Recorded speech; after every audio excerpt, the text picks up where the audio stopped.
Can you feel it?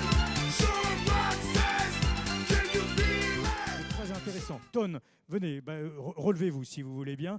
On va parler, alors vous allez voir des images absolument superbes, vous allez voir, vous allez nous commenter en quelque sorte quelque chose d'extraordinaire qui se passe à Maastricht. Je ne sais pas si vous en avez entendu parler. Maastricht, pour les Hollandais, c'est un peu le sud.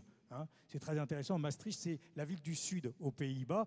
Alors, une ville qui bouge, une ville conviviale, etc. et qui s'est dotée d'un endroit extraordinaire, une église dominicaine qui est devenue une des plus belles librairies au monde. Vous allez voir. Allez, allons-y parce qu'on a pris un peu de retard, Ton, pour donc commenter cette belle histoire. Oui, oui, ça marche. Vas-y, je te donne 2 minutes. Vas-y. Donne-moi d'abord la chance de remercier Jean-Pierre Lehmann voilà qui est fait. pour nous donner la chance de venir ici et de raconter sur notre librairie d'abord. Et deuxièmement, je vous demande d'avance pardon pour les erreurs de français que je vais sûrement faire. Mais je suis maastrichtois, mais pas français. Il parle très très bien français, je peux vous dire, mais comme il y avait l'influence française à Maastricht, il m'a dit, écoutez, moi je suis prêt à parler français. C'est vrai qu'aux Pays-Bas, on parle de moins en moins français, en Belgique, en Flandre, évidemment encore. Mais on recommence à Maastricht. On applaudit parce que c'est sympa qu'ils puissent parler en français. Voilà. Allez. Voilà. Allons-y. Voilà donc l'histoire de notre recherche à trouver un endroit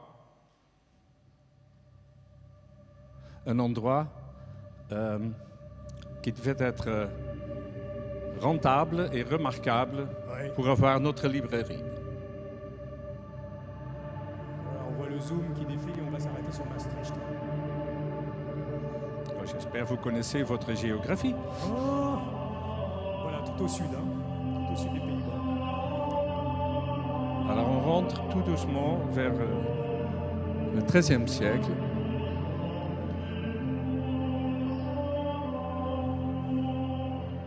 Voilà les projets.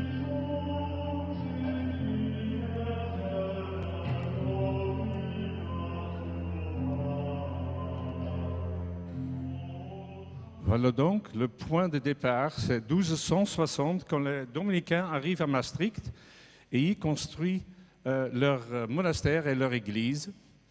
Ils commencent à 1294.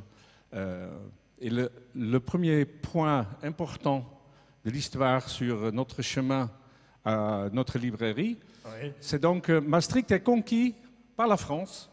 C'est d'origine d'ici que nous avons eu cette chance. Les Dominicains doivent quitter et l'église devient une écurie pour la cavalerie française. Eh bien, vous connaissez ça, c'est passé souvent en France. Ça nous a donné la chance. Donc, après, à 1815, Maastricht redevient néerlandais aux Pays-Bas et ce bâtiment, l'église, devient à la propriétaire de la ville. Hélas, qu'est-ce qui se passe? C'est l'endroit où on pose la guillotine, heureusement jamais utilisée, mais c'est aussi un endroit où vous trouvez plusieurs utilisations, temple de boxe, temple pour les voitures. Les voitures américaines, je crois. Voilà, et ça, une seconde à la régie, s'il vous plaît. C'est le moment où nous arrivons à Maastricht pour regarder cette église, ce bâtiment, qui est notamment un monument classé et historique, qui est la première église gothique dans les Pays-Bas. Et ça se voit comme ça. Et c'était donc un garage à vélo. Voilà, oui, un garage à bicyclette et à vélo. En très mauvais état, donc il fallait les grands travaux. Les grands travaux, il fallait reconstruire les sécos et les fresques. Ouais. Il fallait reconstruire le toit du bâtiment, enfin le tout. Et vous voyez ici comment ça se passait. Et voilà, une seconde s'il vous plaît. Je vous amène en voyage, mais d'abord je vais vous dire, répéter les mots, les phrases que l'architecte qui a tout fait, M. Patrick Giraud, un Français de nouveau, qui a dit avant qu'il a commencé, quand il a vu l'endroit, qu'il a dit « Oui, oui, nous avons bien compris. Nous avons bien compris.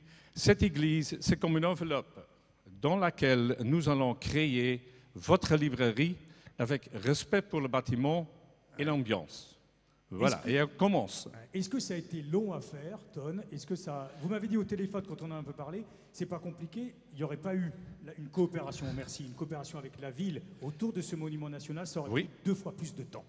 10 ans. Voilà, 25 non, on ans. a travaillé. Normalement, un projet pareil prend aux Pays-Bas 10 ans.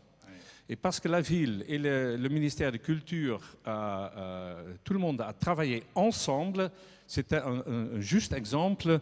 Nous appelons ça un projet public-privé. Je crois que c'est le même mot en Oui, français. oui, oui. ça se dit aussi, ça n'a plus tellement bonne presse c'est ces donc derniers temps, mais c'était ça, oui. Un très bon exemple, et c'est à cause de ça que ça a su durer seulement 5 ans. Alors, Alors allons-y je vous pour, amène, on ouvre la porte. Voilà.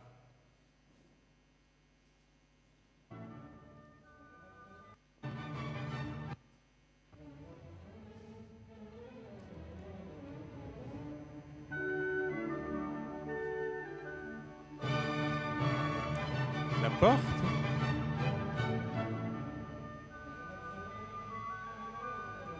Voilà, on entre.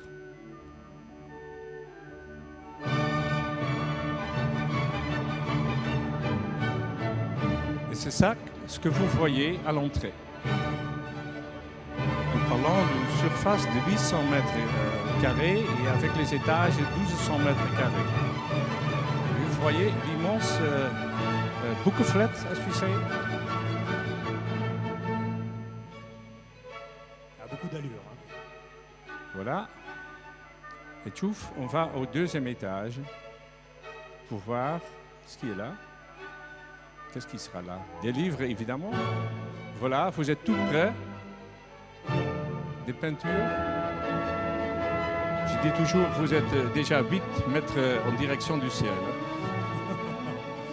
C'est voilà le vue du 2e étage vers le bas.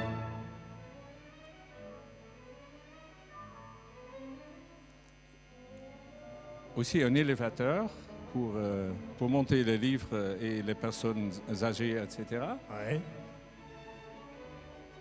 Et on passe au 1er étage pour aller faire quelque chose qui est très important dans la librairie aujourd'hui.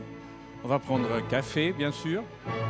Là, sur l'autel, vous trouvez le café chez... Et vous avez vu les tables qui ressemblent au stade, hein, c'est assez étonnant. Chez Coffee Lovers, vous prenez le meilleur café de Maastricht. Alors ça, je peux vous dire. Ouais. Vraiment des baristes. C'est ça le vue que vous avez, que vous êtes là en train de prendre un café ou de prendre un petit déjeuner ou de lunch. Et direction du sortie et de la caisse, bien sûr, parce que c'est une affaire, c'est un commerce. Mais nous avons une chance parce que, à cause du fait comment c'est construit, nous avons une chance de plus, c'est-à-dire on organise à peu près 130 des événements par an. C'est-à-dire des discussions, des débats avec ici le maire de Maastricht, Honorus à gauche, mais aussi un livre, des sorties de livres pour des enfants ou des causes spéciales. Ici, ce livre, c'était pour un garçon qui avait des cancers, qui est guéri d'ailleurs, mais naturellement aussi le carnaval à Maastricht, évidemment.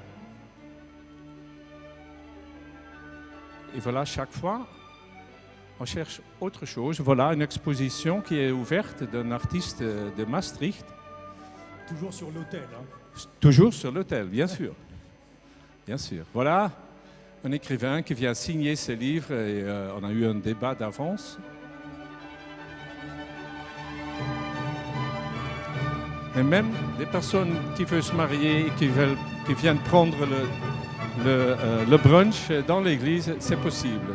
On ne les marie pas encore, mais ça peut Ça venir. viendra, ça viendra. Et voilà un fameux avocat et écrivain néerlandais qui venait de Maastricht et qui vient signer ses livres. Connu. Et très Oui. connu, Oui, monsieur Moscovici est bien connu. Voilà. Eh bien, c'est ça notre librairie aujourd'hui, mais ce n'est pas assez. Évidemment, il y a aussi le futur, Eh oui. parce que, voilà, les menaces, évidemment, il y a aussi des menaces, mais toujours aussi des chances. La crise économique, on ne veut pas en parler, mais elle existe. E-commerce, Internet, e-reading, bien sûr. Et la satisfaction à la minute. Évidemment, le client veut avoir toute chose dès qu'il le veut. Qu'est-ce qui s'est passé? Eh bien, Procuress, une entreprise d'investissement, a acheté Selexis, la chaîne dans laquelle Selexis Dominicana fait partie, et a aussi acheté la chaîne de Slechte. Et les deux ont fait une fusion entre Selexis et de Slechte. Et donc toute une réorganisation. Ouais. Voilà, on va réduire les surfaces dans la Hollande à peu près 6500 mètres carrés. Aussi une réduction du personnel et une organisation plus simple. On vient d'une organisation assez compliquée. Ça donnera aux Pays-Bas 20 grands magasins dans toutes les villes importantes et 8 en Belgique. Et quel sera, excusez-moi que c'est une petite à côté, mais quel sera notre but? Non, tu peux reculer, je crois. Voilà, Voilà, c'est vite fait. Ça donnera des grands magasins dans lesquels on a tout sur les livres, des livres neufs, d'occasion, d'antiquité, des e-books, donc tout ce qui parle de livres, on aura dans notre magasin, tout de suite. Ce sera aussi avec, évidemment, un service Internet, donc multicanal, entre les deux, avec un service spécial pour les clients dans la ville. Nous allons commencer un service de livraison à la maison. Donc, vous arrivez à 6 heures le soir, vous dites « Ah, j'ai oublié le cadeau ». Vous téléphonez Selexis Dominicanen, le livre est là, on vient l'apporter jusqu'à 11 heures le soir. Bon, on n'a pas besoin de passer par Amazon, si je comprends bien. Voilà. Et donc, mais le plus important, c'est de créer un magasin dans lequel il est bien d'être, qu'il y a un point de rencontre et dans lequel vous trouverez toujours quelque chose pour acheter. Parce que de toute façon, c'est du commerce. Ouais. Voilà, de toute façon, alors, c'est du en commerce route, pragmatique, Ton, oui. En route vers le futur, je dirais. Alors, allons-y en route. Voilà, il regarde. Et en route, voilà. C'est fait. C'est ça ce que nous cherchons à faire à Maastricht. D'accord. Alors, 2-3 petites questions quand même, parce que moi, ça m'a beaucoup intrigué. Vous regardez sur Internet, c'est considéré par les internautes comme une des plus belles librairies au monde. Moi, j'ai vu dans le top 10. La première étant celle à Buenos-Aires, qui est extraordinaire, qui est dans un ancien théâtre. D'ailleurs, si jamais à Nancy, ici, il y avait certains voulaient voir cette magnifique salle évoluer, peut-être qu'à terme, ça pourrait devenir une librairie, comme ils l'ont fait, par exemple, à Buenos-Aires, en Argentine. Revenons à nos moutons à Maastricht. Est-ce que c'est un concept qui marche ? Est-ce qu'aujourd'hui, vous constatez le fait que ce soit dans une église un impact commercial? Oui, ça a un impact commercial énorme. D'abord, c'est le gardien qui nous a nommé la plus belle librairie du monde. Ouais. Et, la plus belle, vous? Oui, c'est le gardien, c'est pas moi. Le gardien, le journal. C'est à eux. Le journal. Le journal, oui. Et ça donnera énormément de gens qui viennent regarder parce que le concept est assez spécial. Et ça nous donnera une chance de plus de vendre des livres. Les gens viennent prendre un café, acheter des cartes touristiques, des trucs comme ça. Les gens viennent et ça devient un point de rencontre dans la ville. Et ce qui est capital, à mon avis, c'est qu'on peut créer ou changer son magasin comme point de rencontre, où les gens se disent, se donnent rendez-vous et passent leur temps. Passent leur temps parce qu'ils aiment bien à y être. C'est la meilleure façon, vous pensez, de concurrencer Internet parce que vous, il y a le double phénomène, il y a Internet et l'e-reading. Je crois que Internet peut beaucoup, presque tout, sauf créer une ambiance spéciale, sociale de l'ensemble. Quand je vois les gens viennent prendre le déjeuner, acheter des choses et shopping, c'est aussi de faire quelque chose ensemble et ne pas seul devant l'écran. Alors, Ton, j'imagine qu'aux Pays-Bas, comme en France, il y a un phénomène de déchristianisation. Les gens vont moins à l'église. Je crois que c'est beaucoup plus avancé qu'en France, de transformer les églises. En France, ça n'existe pas encore beaucoup. Est-ce que vous croyez que de nombreux concepts peuvent entrer, en quelque sorte, dans la nef d'une telle église, hein, d'une telle cathédrale, beaucoup- par exemple. beaucoup- Il y a quel secteur? Le livre, l'hôtellerie, la restauration? Qu'est-ce qu'il peut y Oui, avoir parce d'autre? qu'il y a à Maastricht aussi les archives. Il y a aussi un hôtel, Kruiseren Hotel, qui est dans une église du 15e. Est-ce qu'il peut y avoir l'alimentaire? Bien sûr, ça L'alimentaire existe aussi, ouais. déjà aux Pays-Bas. Je crois que le plus important, c'est d'abord qu'on le fait avec respect pour le bâtiment et la culture et l'histoire le patrimoine. On est dans son propre histoire, donc il faut le respect. Et sinon, les gens, comment dirais-je, les gens n'aiment pas qu'on utilise des points d'histoire dans lesquels ils reconnaissent leur histoire. Leurs racines. Voilà, leurs racines utilisées comme n'importe quoi. Mais par contre, les livres, c'est noble. C'est noble, oui, ça Donc, va tout près de Ça- l'église, ça- c'est vrai. Quelque part, la filiation. Mais un hôtel, se retrouve. pourquoi pas garder des petits-enfants, ce qu'on fait aussi chez nous à Maastricht. Dans des De églises. toute façon, il ne faut pas oublier, qui peut payer l'entretien des bâtiments comme ça?